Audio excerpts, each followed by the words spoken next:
everybody who is accused of committing a Class A or misdemeanor or a felony can be handcuffed. And many individuals who are accused of committing Class B and Class C crimes can also be handcuffed. The question is pretrial detention. On the road, I really think that whenever I think the legislature sees a rise in the crime rates in Illinois, that maybe they'll go back and maybe repeal it, maybe work on reform that needs to happen. Well, we'll see if that does indeed happen, because today is the beginning of the end of money bond in Illinois, and it's going to be interesting to see how all this plays out. Welcome in. It's Springfield's Morning News. I'm Greg Bishop on 92.7 WMAY, Springfield's News and Talk.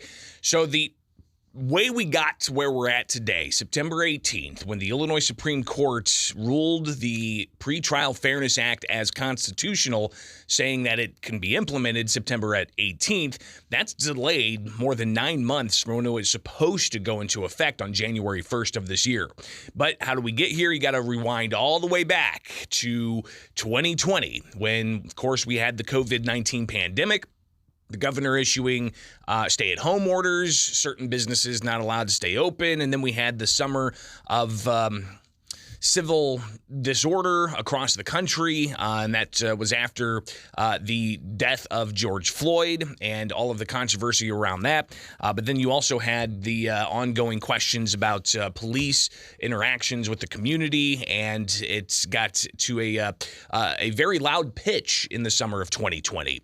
And then you fast forward a little bit throughout the fall and into early 2021, the Illinois General Assembly, taking up some of the Black Legislative Caucus's agenda items, included a sweeping change to Illinois' criminal justice policies. And in particular, you had also in this sweeping change reforms on the police industry in the state of Illinois. So the SAFETY Act was born. And it was passed in early January of 2021 at the tail end of a legislative session, pretty much what people would characterize as a lame duck session.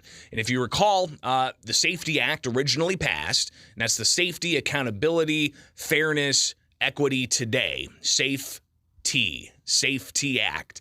That passed the Senate in the early morning hours, the day before the last day of session, and then it got into the House and passed midday just before they switched over to a new General Assembly in January of 2021.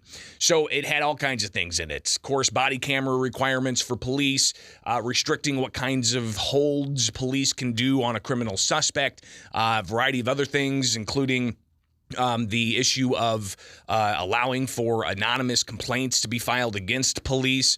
So you had that playing out, and obviously this was something that law enforcement didn't really care too much about. So that was in 2021. The governor signed it. Various elements were going into effect, but the Pretrial Fairness Act of the provision was something that very much was controversial because that ended cash bond. Not right away. It had a delayed start for January 1st of 2023. So all throughout 2021, you had the various discussions going on, even though they already passed it. And then you had some amendments to the bill after some loopholes were found, and they went ahead and plugged those. But the issue of the Pretrial Fairness Act really came into stark contrast during the 2022 election, where there were questions about what is a detainable offense.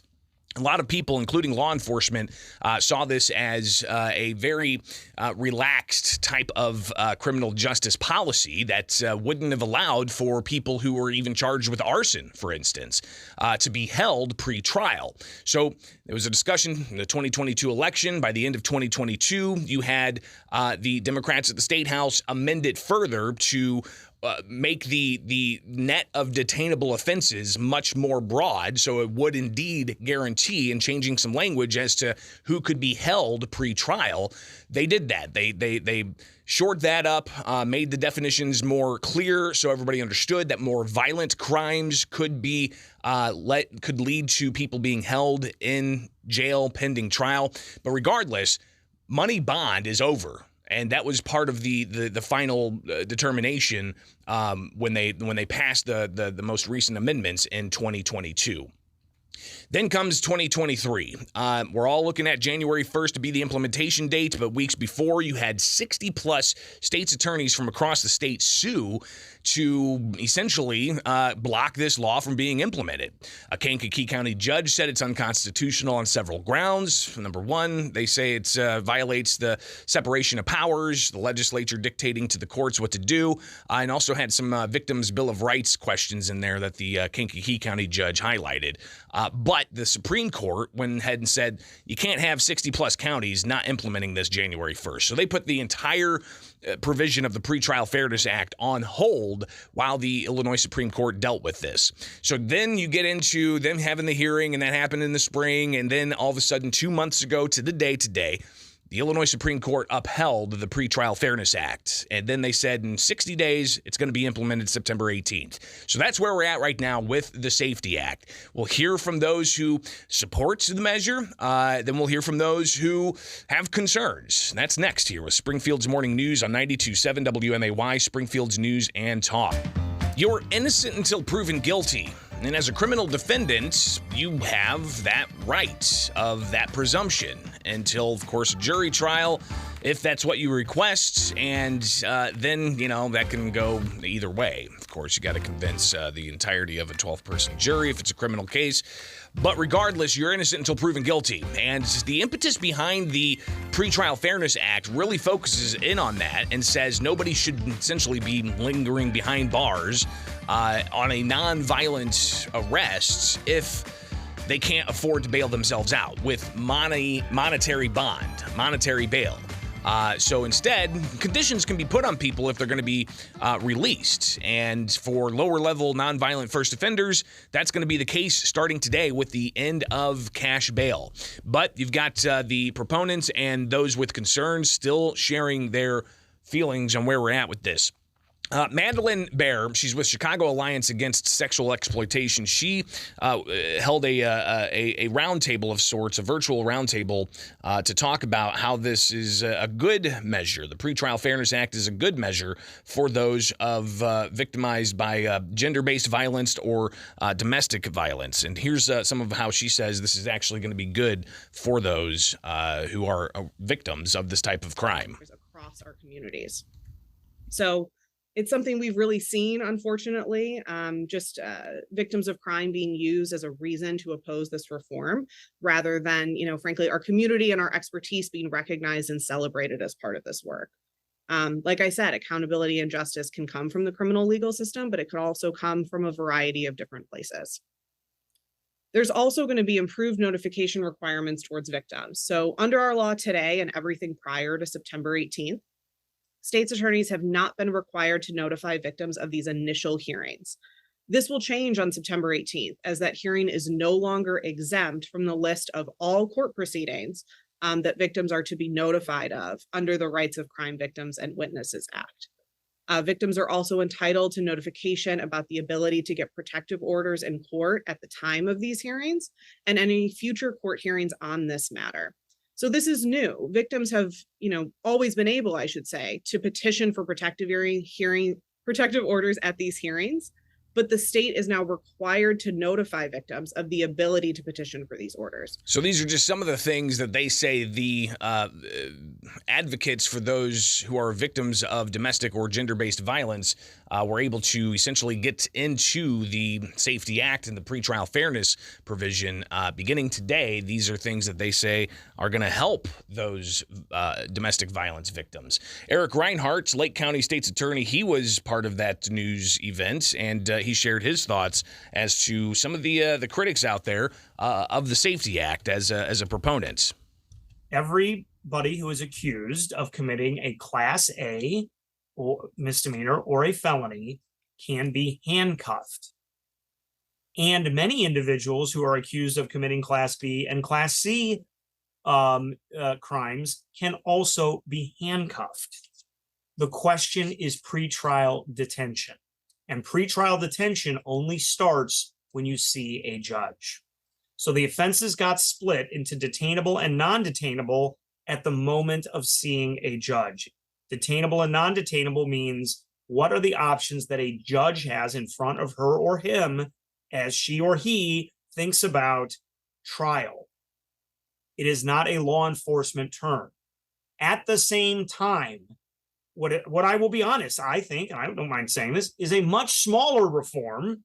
Police officers were directed to not handcuff cooperative individuals who were not a threat to anyone, who were accused of committing a very small class of crimes, what we call B and C misdemeanors. Those two things got smashed together. That is, I think, the biggest, most base misconception that happened with the Safety Act, and police having valid, good faith concerns about all of those distinctions is what powered a lot of this. And then Reinhart went on to say that the Safety Act really gives, and the pretrial fairness provision really gives the prosecutors and the courts the ability to really hone in on what is top of mind when it comes to who's a threat and who's not a threat to the public, and who should and should not be held pending trial. He says it really allows them to calibrate the safety side of this. So that's just some of the proponents. What about those who have serious concerns and reservations about this? Jack Campbell, he's the sheriff of Sangamon County. We chatted with him on Friday, and he laid out some of his ongoing concerns about the Safety Act and the pretrial provisions that go into effect today. Right, so the Class B and C misdemeanors, the trespass kept coming up, would be like probably the number one Class B misdemeanor we deal with. We're going to give a notice to appear on the street. As long as the suspect, as long as they comply with the order to leave, and as long as they have identification on them, then we can just cite them on the spot. But we will continue to bring the Class A misdemeanors and higher to the jail, even if they're non-detainable at the jail. They're technically detainable on the street. So there's a couple different definitions of detain, but we will photograph and fingerprint them, bring them down to the jail, and then give them their notice to appear from the jail, where they'll be released there. So, but you got the issue of those who are released. They still got to come to court because, I mean, they're still a criminal defendant. What if they do not appear for their hearing? Campbell has worries that that's going to lead to some problems. Summons has to be served initially, and we're working on it now. We believe we're going to be able to send those out by mail, and not even certified mail, just by mail initially. We think it also is going to lead to more warrants down the road when people continue not to appear in court. But to your point, the number one concern I have, Greg, is safety here in Sangamon County. I'm concerned that we are now going to have offenders, and sometimes violent offenders, out on the street where what they do for a living is commit crimes. I did a study in August of 2022, and we chose a random 20 inmates out of the jail, and the average number of arrests was 26 for those just random 20 inmates, the average number. And 3 of those had 1 arrest. So that shows you the skew here, what it could have been had we not had those included. So what that means is they don't get up and go to work in the morning. They go commit more crimes. And we are going to track as close as we can the rise in our crime rates. And then we're going to try to track individual offenders, the people that we would believe would have been either detained or forced to post a pretty large cash bond. If they go out and commit another crime, we're going to try to track that also. So you've got more study that's going to happen here. He also had concerns of the possibility of increasing crime rates in Illinois and in Sangamon County. And he talked about, again, his number one concern as a chief legal law enforcement officer in Sangamon County, somebody who's to uphold that in Sangamon County. He has concerns. The people currently in custody are going to have to ask to have their cases reviewed. We will not be releasing anybody on day one. But it is problematic that we're concerned about this. And let me also add that I'm also very concerned. Law enforcement officers, we're having, it's a calling for us. And when you take away their ability to protect our community, this is what most of us started doing this for, not to get rich, but because we cared about safety in our community and we wanted to stand for something. When you take that away from officers on the street, when you take that away from correctional officers that are used to housing these individuals and keeping them off the street, you begin to kill the police spirit. And I'm very concerned about that, is to keep the morale of our people up and remind them to go out and do their job every day. And hopefully, politically, we can get this taken care of down the road. I really think that whenever I think the legislature sees a rise in the crime rates in Illinois, that maybe they'll go back and maybe repeal it, maybe work on reform that needs to happen. Now, you've got, of course, Sangamon County being the jailer, and they go out into the county and they take care of where there's, crime happening throughout the county. But it's Springfield police officers that are really going to be the ones in Sangamon County, at least, with Springfield being the largest municipality in the area, that are going to have to be dealing with these arrests and, possibly picking up repeat offenders who they just arrested. Mayor Misty Buscher says that she has concerns down in her gut that this is going to increase crime. My fear is, and my gut tells me crime's going to go up, and that's not a good thing for Springfield.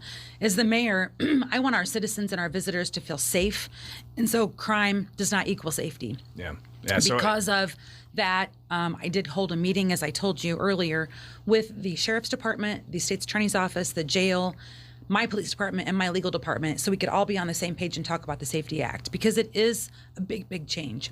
I want our residents, to remember to keep their doors locked in their homes and their cars locked. I get police reports all the time. I see them, and the number of times I see cars stolen or things stolen from a car, and it's because the car was unlocked and the keys are in it. So I would just express to our residents, please stop doing that. Please keep your personal belongings out of the view in the car windows, because they might get smashed if they see a computer bag or a laptop bag, a purse. One of the reports I read, someone had a diaper bag and they smashed it because they probably didn't know it was just a diaper bag, right? So just make sure those things aren't in public view. Lock the doors, lock the windows, lock your house. So, hearing from the proponents and those who have concerns, where this is going to go from here, we'll be watching and tracking. There's going to be a lot more said today about this, of course, with news conferences set in the late morning.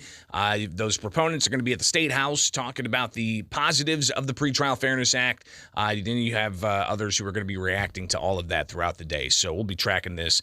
Some more here with Springfield's Morning News on 92.7 WMAY, Springfield's News and Talk.